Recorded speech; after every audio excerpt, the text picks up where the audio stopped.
السلام علیکم ورحمۃ اللہ وبرکاتہ۔ اگر آپ پہلی دفعہ اس چینل پر آئے ہیں تو اس چینل کو سبسکرائب کرنا نہ بھولیں، نوٹیفیکیشن بیل آئیکن پر کلک کرنا نہ بھولیں تاکہ آپ کو ریگولر نوٹیفیکیشن اپڈیٹس مل سکیں اس چینل پر۔ السلام علیکم ورحمۃ اللہ وبرکاتہ۔ بعض بہنیں کہتی ہیں کہ آپ مرد حضرات کے تو جنت کے بہت واقعات سناتے ہیں، کبھی کسی خاتون جنتی کے بارے میں بھی بتائیں، کسی عابدہ زاہدہ نیک عورت کے بارے میں، تاکہ اس سے ہمیں بھی موٹیویشن حاصل ہو۔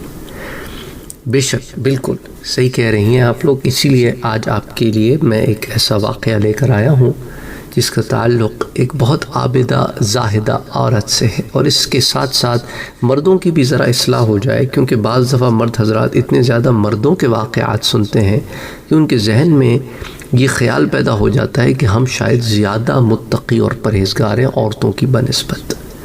یہ خیال اپنے ذہنوں سے نکال دیں، کیونکہ یاد رکھیں کہ اللہ تعالیٰ نے جس طرح مردوں کو عزت دی ہے تو عورتوں کو بھی عزت دی ہے، اور قرآن کریم کا اصول ہے کہ ان اکرمکم عند اللہ اتقاکم۔ اللہ تعالیٰ کے نزدیک محبوب وہی ہے جو تم میں سے زیادہ متقی اور پرہیزگار ہے۔ تو جہاں متقی اور پرہیزگار اللہ تعالیٰ نے مردوں میں پیدا کیے ہیں، ویسے ہی عورتوں میں بھی پیدا کیے ہیں۔ حضرت محمد بن معاذ رحمۃ اللہ علیہ فرماتے ہیں کہ مجھ سے ایک عبادت گزار عورت نے بیان کیا کہ میں نے خواب میں دیکھا کہ میں جنت میں داخل ہونے کو جا رہی ہوں۔ وہاں دیکھا کہ سارے بندے جنت کے دروازے پر کھڑے ہیں، گویا معلوم یہ ہوتا ہے کہ کسی کے منتظر ہیں۔ جیسے ہوتا ہے نا، آپ کو سمجھانے کے لیے کہہ رہا ہوں، دنیا میں بھی کسی دروازے پر بہت رش لگاؤ اور دروازہ بند ہو تو اکثر لوگوں کو یہی ہوتا ہے کہ دروازہ بند کیوں ہے؟ تو لوگ کہتے ہیں کہ یہ بھی کھلنے کا ٹائم نہیں ہوا، یا فلاں مہمان خصوصی آئیں گے تو یہ دروازہ کھلے گا، سب سے پہلے وہ داخل ہوں گے۔ تو اس کو آپ اپنے ذہن میں رکھیں۔ تو انہوں نے کیا پوچھا؟ انہوں نے پوچھا کہ کیا بات ہے، تم سارے باہر کھڑے ہو دروازے کے، جنت میں داخل کیوں نہیں ہوتے؟ اور یہ سب کے سب لوگ جنت کے دروازے پر کیوں جمع ہیں؟ تو کسی نے بتایا کہ ایک خاص عورت آ رہی ہے، اس کے لیے تمام اہتمام ہے، اس کے آنے کی وجہ سے جنت کو سجایا گیا ہے، اور یہ سب کے سب اس کے استقبال میں کھڑے ہیں اور باہر کھڑے ہیں کہ اس کا وارم ویلکم ہو، پھر اس کے لیے جنت کا دروازہ کھولا جائے، پھر وہ داخل ہو، اور اس کے بعد یہ سارے لوگ اس کے پیچھے داخل ہوں۔ تو کہنے لگی کہ میں بڑی پریشان ہوئی۔ میں نے کہا کیا عظمت والی عورت ہے کہ اتنے مرد اس کے لیے کھڑے ہیں استقبال میں، اور اتنا بڑا ایک مجمع کھڑا ہے۔ تو میں نے پوچھا بھئی وہ عورت ہے کون آخر جس کے لیے اتنا اہتمام ہو رہا ہے؟ تو کہنے لگے ایکا کی رہنے والی ہے، ایک سیاہ باندی ہے۔ اس پر میں روکوں گا، کیونکہ ہمارے ہاں بعض دفعہ لوگوں کو یہ گمان نہیں گزرتا ہے، ان کے ذہن میں یہ ہوتا ہے کہ وہ لوگوں کو ان کی ظاہری اپیرنس کی وجہ سے حقیر جاننے لگتے ہیں کہ یار یہ تو کم رنگ کے لوگ ہیں، یہ تو بدصورت ہیں۔ ہاں، لوگ ذہن میں ہوتی ہیں باتیں، اس کو مذاق نہ سمجھیں۔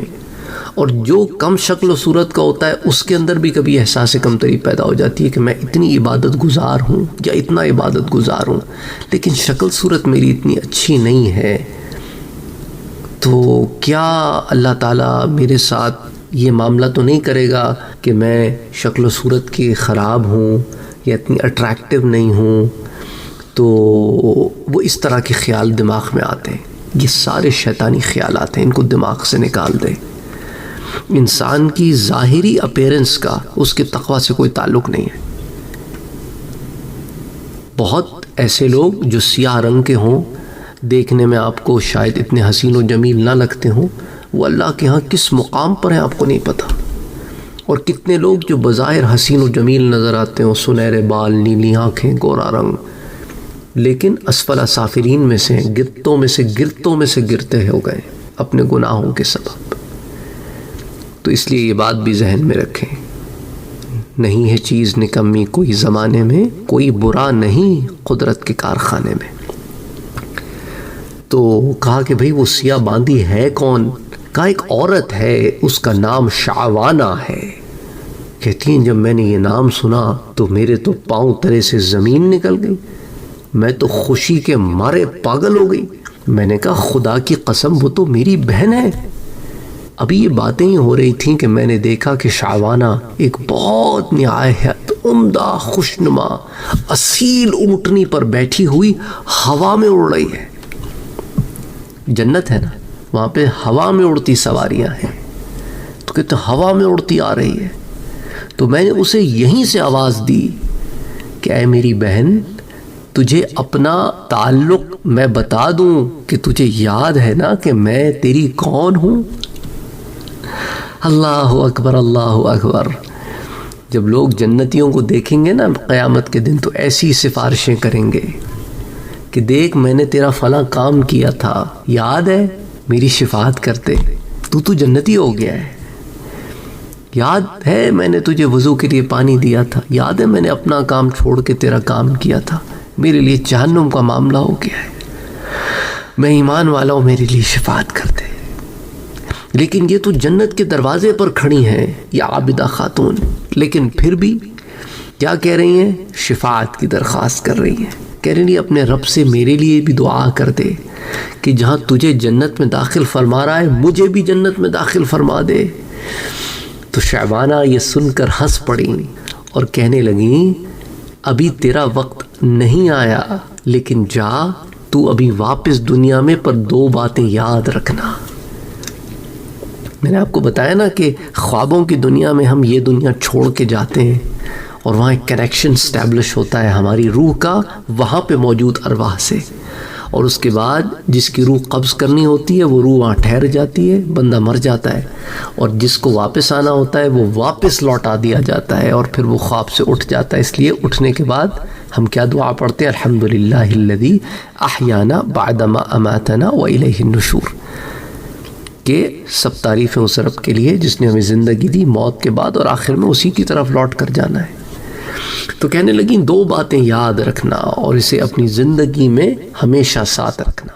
ایک، آخرت کے غم کو اپنے ساتھ ایسے لپٹا لو کہ جس کی کہ تمہیں ہر وقت آخرت یاد رہے، اور اللہ کی محبت اپنی ہر خواہش پر غالب کر دو کہ اپنے رب کو راضی کرنا ہے. That should be your number 1 priority.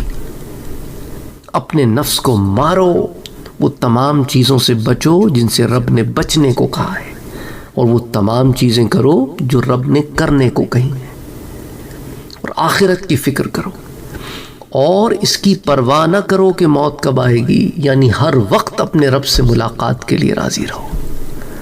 اللہ اکبر، اللہ اکبر، اللہ اکبر. بات تو خواب کی ہے پر بہت بڑا پیغام دے گئی شعبانہ رحمت اللہ علیہا ہم سب کو کہ اپنی زندگیاں تم نے کیسے گزارنی ہیں.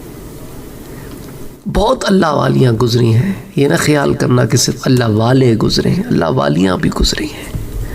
ان میں سے یہ ایک کا واقعہ ہے تاکہ ہماری بہنیں جو ہیں وہ بھی اس بات کی طرف محنت کریں، اور ہمارے بھائی اپنے اندر سے اس فیلنگ کو اگر پیدا ہو گئی ہے تو نکال کے باہر کر دیں کہ گویا عورت ان سے کم ہے عبادت میں، یا ان کا درجہ کچھ زیادہ ہو گیا ہے کیونکہ وہ مرد ہیں.